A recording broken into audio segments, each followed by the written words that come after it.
तो नमस्कार, मैं धर्मेंद्र कुमार आपका स्वागत करता हूं हमारे चैनल सत्य शस्त्र, जो आप तक पहुंचाता है चापलूसी नहीं संवाद जनता का सत्ता के साथ। आज हमारे साथ खास वार्तालाप में नशा मुक्ति अभियान हेतु मौजूद हैं बजरंग व्यायामशाला अध्यक्ष विवेक भारद्वाज जी। नमस्कार। बजरंग व्यायामशाला कब से चल रही है और इसका उद्देश्य क्या है? बजरंग व्यायामशाला सरदार गुलाब सिंह ये यहाँ सबको एक सूत्र में बांधने के लिए 12 के बंकट से प्रभावित होकर यहाँ अखाड़ों की स्थापना की। लगभग 40 से 1 साल से ये संस्था काम कर रही है जी। इसके 5 अखाड़े हैं जी, जो समय समय पर लोगों को अखाड़ों में वर्जिश करना, तैयार करना। नहीं, ये बजरंग व्यायामशाला जो है जो वास्तव में अपने उद्देश्यों की पूर्ति कर पा रही है या नहीं कर पा रही है इस आधुनिक युग में? जी, जहाँ आदमी मोबाइल वगैरह इनसे समय नहीं है, उसके बाद में लोग कर रहे हैं जी, क्योंकि इतना समय किसी के पास नहीं है जी। बजरंग व्यायामशाला में किस तरह के युवा जुड़ते हैं? जो शारीरिक रूप से पुष्ट होते हैं वो चाहते हैं, जो जा सकता है। कोई एंट्री फीस नहीं होती, जिसको वर्जिश करनी है, लकड़ी चलाना सीखना है जी और व्यायाम सीखना, वो जाए। जी। आपने अपने पिता की पुण्यतिथि को नशा निवारण के रूप में क्यों चुना? क्योंकि जिस प्रकार भगवान कृष्ण से रसखान प्रेम करते थे, जी, वह चाहते थे कि यदि मैं पहान भी बनूं तो ब्रज में ही बनूं, यदि लकड़ी भी बनूं तो कादम्बी कूल कदम की डार बनूं। जी। तो ऐसे ही मैं अपने क्षेत्र को प्यार करता हूं। और नशे के कारण से कोई आदमी, एक युवा या कम उम्र में यदि मर जाता है जी, तो ये दुर्भाग्य है, हम न बोले। हाँ, ये दुर्भाग्य की बात है। नहीं, आज का युवा नशे को जरूरी क्यों मान रहा है? आजकल क्या है, सेलिब्रिटियां, पहले ऐसा पता रहता था कि बम्बई में बम्बईया नशा बोलते हैं जी, स्मैक को। जी, तो ये बम्बई में चलता, तो पिक्चरों में देखते थे पहले, तो उनमें जैसे गुंडे होते थे वो स्मैक पिला देते थे लड़कियों को, फिर वो मांगती थी तो उनका संग माने जो भी हरकत करते थे। तो अब शुरू से एक घृणा थी कि इसमें बहुत बुरी चीज है जी, क्योंकि बाकी का नशा एक बार इतना खतरनाक नहीं है, इसको तो लेने के बाद आदमी को तड़प मचेगी, तो उसको लगातार चाहिए नशा। नहीं, क्या अभी आपने मुंबई में सुशांत सिंह के साथ हुए हादसे को आधार बनाकर युवा को कोई संदेश दिया है? ना, सुशांत सिंह हमारा आइकॉन नहीं है। जी, जी, हम पहले से ही समझदार हैं, शुरू से ही उठाता है, हम तो अपने क्षेत्र से प्यार करते हैं। जी। श्योपुर का एक बड़ा खेतिहर मजदूर है जो सामान्य तौर पर नशा करता है, आप उसे किस तरह से देखते हैं? खेतिहर मजदूर है सामान्य, जो श्योपुर का जो किसान है वो सामान्य नशा करता है। सामान्य नशा यहाँ लोकल में बीड़ी है, अधिकतर लोग ग्रामीण में बीड़ी पीते थे जी। फिर धीरे धीरे के गांव में भांग का प्रचलन था, तो ये तो एक नॉर्मल चीज है।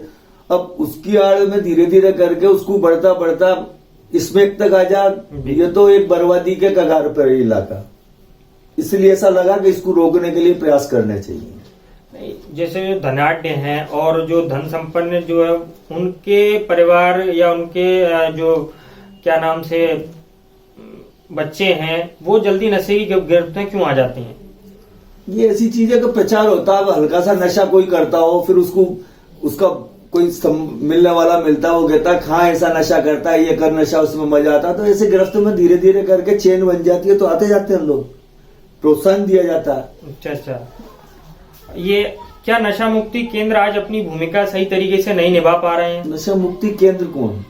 नहीं, जो नशा मुक्ति केंद्र चल रहे हैं अपने श्योपुर में भी है, तो जो भी उन पर रजिस्ट्रेशन नहीं था और वो बंद हो गए, मीडिया ने खबर उठाई थी। पर ये आपसे मतलब ये नशा मुक्ति केंद्र बना रहे हैं, जैसे अपने जयपुर में है, बारा में है, ग्वालियर में है, तो ये अपनी भूमिका क्यों नहीं सही तरीके से निभा पा रहे हैं? ये लूट के अड्डे हैं जी। पहले सर्च करना पड़ता था नशा मुक्ति केंद्र कहाँ है, तो बहुत बड़ी बड़ी शहर में मिलता था, दिल्ली में, फिर एक भीलवाड़ा में था, कोटा तक नहीं था। आज दुर्भाग्य की बात है कि एक छोटे से कस्बा, जिला तो मैं मानता ही नहीं, एक कस्बा, उसमें 4 से 5 नशा मुक्ति केंद्र हो, तो ये तो मोनोपोली है। अब बिना इसमें कोई जाकर सुधरेगा तो संभावना कम दिखती है। वो तो घर में माता पिता इनको ऐसा वातावरण देना पड़ेगा कि लोग आए नहीं इसकी गिरफ्त में। आप ये मानते हैं कि ये घर में ही ऐसा वातावरण बनाया जाए परिवार के द्वारा, जिससे नशा मुक्ति केंद्र तो लूट के अड्डे बन चुके हैं। वो तो है ही।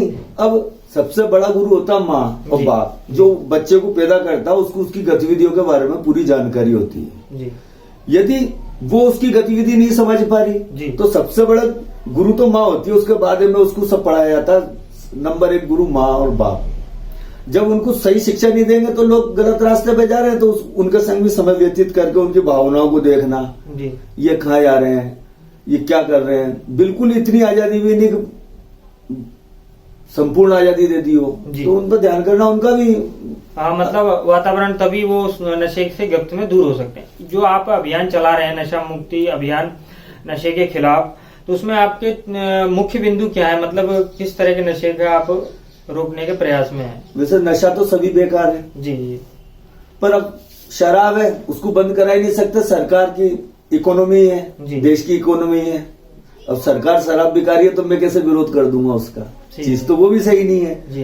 पर विशेष तौर पर हम आज कहते शराब बंद कर दो तो हमारी कैसे बंद कर देंगे? पूरा देश उससे चल रहा जी।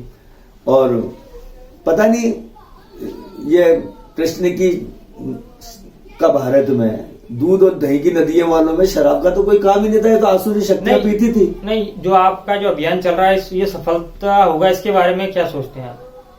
अब सफलता पर से असफलता तो नहीं, ध्येय बिल्कुल, हमारा उद्देश्य बिल्कुल ठीक है और बरसों से करते आ रहे हैं इसके लिए काम जी। अब हम क्या बताएं, अब यहाँ से विधायक भी होते हैं, सांसद भी होते हैं, जनप्रतिनिधि भी हैं, सभी पार्टी में तो एक आम इंसान हूँ जी। अब जब इन सबको बोलना चाहिए, न बोल रहे हैं तो इसका भी कारण अब ये वो ही बताएंगे कि भाई वो क्यों नहीं बोल रहे। हाँ, मतलब आपका जो अभियान चल रहा है उसमें इनको भी, इनका भी हिस्सा मतलब होना चाहिए। सांसद है, विधायक है, तो क्या आपने इनको निमंत्रण दिया है, इनको सूचनाएं दी हैं आपने, या उनको बुलाया आपने इस अभियान में शामिल होने के लिए? इतना आसान है सांसद को बुलाना जी। ऐसी चीजों में कौन आएगा जी।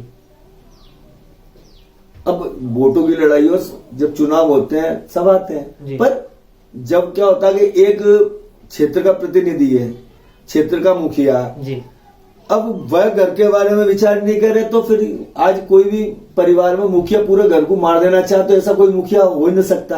इनको रोकना चाहिए ऐसे अधिकारी कर्मचारी कौन से जो बरसों से यहाँ पड़े हैं और जो नशा भी गवा रहे हैं। 20-20 साल हो गए, लोग जाना ही नहीं चाहते, एक बार आ जाते हैं तो यहाँ बाहर कर दो तो फिर होते हैं शोपुर में चलो, यहाँ चरागाह बना दिया। बाहर से लोग आते हैं, बन के चल जाते हैं, खूब माल लेके चल जाते हैं।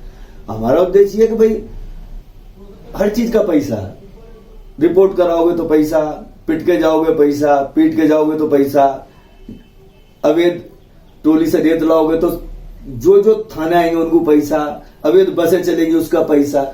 चलो यहाँ तक तो ठीक है, पर इसमें का भी पैसा लेकर चला तो ये तो चीज ठीक नहीं। आप अपने अभियान की सफलता के बारे में क्या सोचते हैं? अब सफलता असफलता इसके बारे में तो मैं क्या कह सकता हूँ। मैं तो एक यहाँ का नागरिक हूँ, यहाँ से प्यार करता हूँ जी। मेरे पिताजी पूर्व विधायक रहे जी। आज हमने तो सब ऐसा क्षेत्र का शोषण न कभी देखा न कभी करा जी। सत्ता आती है, जिसकी सत्ता आती है उसको मसाला मिल जाता, पंजीरी खाने लग जाता, लोग इसके विषय में लोग बात नहीं करते जी। अब सफलता में क्या बताऊं, मेरा ध्येय है कि यहाँ से लोग बचे हैं, इसमें एक से नहीं मारे। आप हमारे चैनल के माध्यम से युवाओं को क्या संदेश देना चाहते हैं? मैं यही संदेश देना चाहता हूं कि एक मनुष्य का जीवन है, बहुत मुश्किलों से जाके मिलता है। अब हमारे धर्म के हिसाब से, सनातन के हिसाब से बहुत इंतजार करने के बाद ये मनुष्य का जीवन मिलता है। बहुत कठिनाइयों से हम पैदा होते हैं, 9 महीने तक हम माँ के गर्भ में पड़े रहते हैं। उसके बाद में भी आके हम यदि हम अच्छा काम नहीं कर सकते जी, तो हम काहे के लिए पैदा हुए? इतना सा जीवन है, इसमें बहुत अच्छा करने का समय है। स्वामी विवेकानंद ने 39 साल की उम्र में बिल्कुल जो चाहते थे वो सब कुछ कर लिया जी। जो महापुरुष हुए ने बहुत कम, तो हम पैदा होकर आप ये चाहते हैं कि आज का युवा स्वामी विवेकानंद के पद चिन्हों पर चलना चाहिए जी, राष्ट्र प्रेम करे। नहीं, इस अभियान में आप सरकार से क्या सहयोग चाहते हैं? ये मेरा अंतिम प्रश्न है। सरकार से क्या, अब अभी नशा मुक्ति का अभियान चलाया था मध्य प्रदेश सरकार ने, 7 दिन में एक भी नशेड़ी नहीं पकड़ में आया। और यहाँ बहुत बड़ा नेटवर्क है, क्योंकि एक समस्या के यहाँ बॉर्डर बगल में है जी।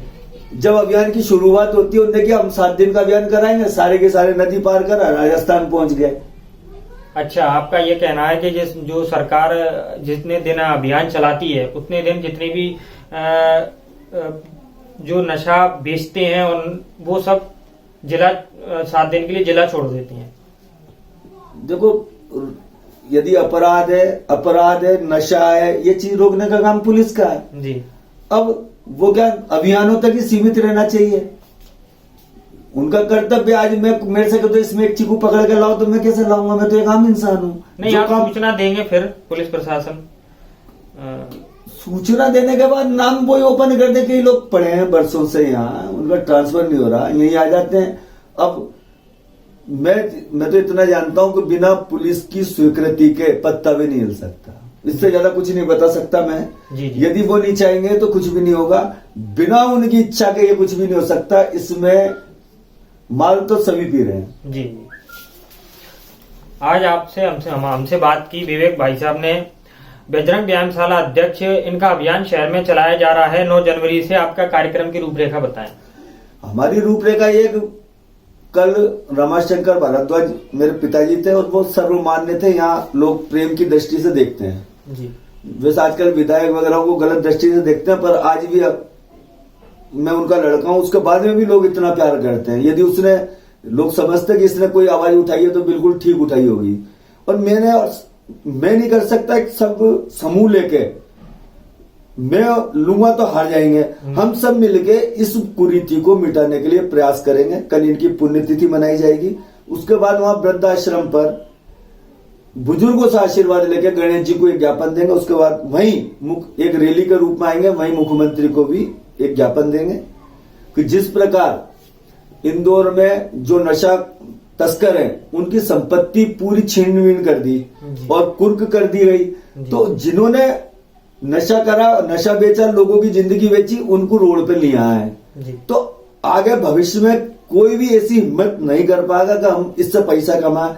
पैसा भी कमा लेगा तो भी उसकी तबाह हो जाएगा पूरा, उसका जो भी उसने बसाया हो। तो ऐसी कोई कार्रवाई हो, अब दिखावा। आपकी मांग है ऐसी, इस प्रकार से कोई कार्रवाई होना चाहिए प्रशासन की तरफ से, जैसे इंदौर में जो कार्रवाई हुई थी। प्रशासन यहाँ क्या बॉर्डर है, यहाँ कोई अधिकारी आना नहीं चाहता, आ जाता तो जाना नहीं चाहता जी। अब यहाँ आप देख लो, जो अधिकारी आते हैं बिल्कुल ऐसा आते हैं, बिल्कुल बकवास, जिनकी कहीं जरूरत नहीं होती उनको आदमी यहाँ फेंक देता है जी। फिर धीरे धीरे आके वो भी थोड़े दिन तो सोचते हैं यार हम लूप लाइन में आ गए, बिल्कुल गड्ढे में आ गए। फिर बाद में जब उनको पता लगता कि ये तो समुद्र है जी, फिर वो जाना नहीं चाहते, फिर वो चाहते यहीं हम रहें। आपका ये जो पुलिस प्रशासन के जो अधिकारी यहाँ आते हैं, जिनको नशे को रोकने की जिम्मेदारियां हैं, वो यहाँ पर आने के बाद यहाँ से जाना नहीं चाहते और उनको श्योपुर में जो नशा का जो भी कारोबार चल रहा है उसमें सीधा सीधा आरोप ये लगा रहे हैं कि पुलिस प्रशासन की इसमें मिलीभगत है। तो फिर मैं थोड़ी चलाऊंगा। जी जी। आज आपने हमें समय दिया, उसके लिए हमारा चैनल आपका धन्यवाद देता है। नमस्कार। नमस्कार।